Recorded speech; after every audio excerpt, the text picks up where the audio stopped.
आपण पाहत आहात BV महाराष्ट्र न्यूज, खबरबात महाराष्ट्राची।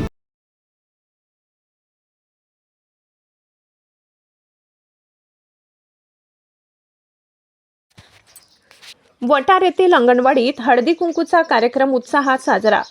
वटार अंगणवाडी केंद्र बाभळेश्वर येथे हळदी कुंकू कार्यक्रमाचे आयोजन अंगणवाडी सेविका ललिता सोनवणे यांनी केले। 14 जानेवारी ते रथसप्तमीपर्यंत सर्व सुवासिनी हळदी कुंकू साजरा करतात। मकर संक्रांतीनिमित्त हळदी कुंकू समारंभाच्या उत्साहात बाभळेश्वर अंगणवाडी केंद्रात अंगणवाडी शिक्षिका ललिता सोनवणे यांनी आयोजन केले। यात सुवासिनी एकमेकींना हळद कुंकू लावून सौभाग्य अलंकार आणि वाण दिले जाते। हा कार्यक्रम सामाजिक एकोपा वाढण्यास, जुने नातेसंबंध जपण्यास आणि महिलांना एकत्र येण्याची संधी देतो। मकर संक्रांतीपासून रथसप्तमीपर्यंत हा सोहळा चालतो।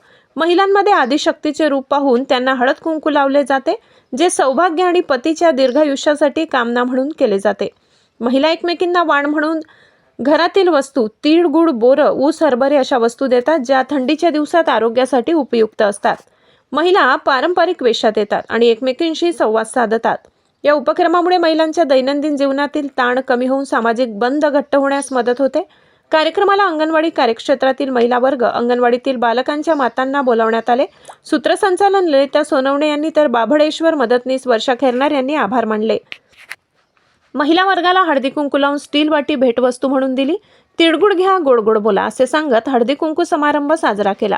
सुवासिनींनी एकमेकांच्या तोंडात पेढे भरवून कार्यक्रमाची सांगता केली। यावेळी गावातील अंगणवाडी सेविका कुसुम गांगुर्डे, आशा सोनवणे, प्रमिला गांगुर्डे, सुनीता आईरे, सोनाली खेरनार, हिरुबाई गांगुर्डे, चारुशिला गांगुर्डे, सोनाली सोनवणे आदींसह परिसरातील महिला उपस्थित होत्या।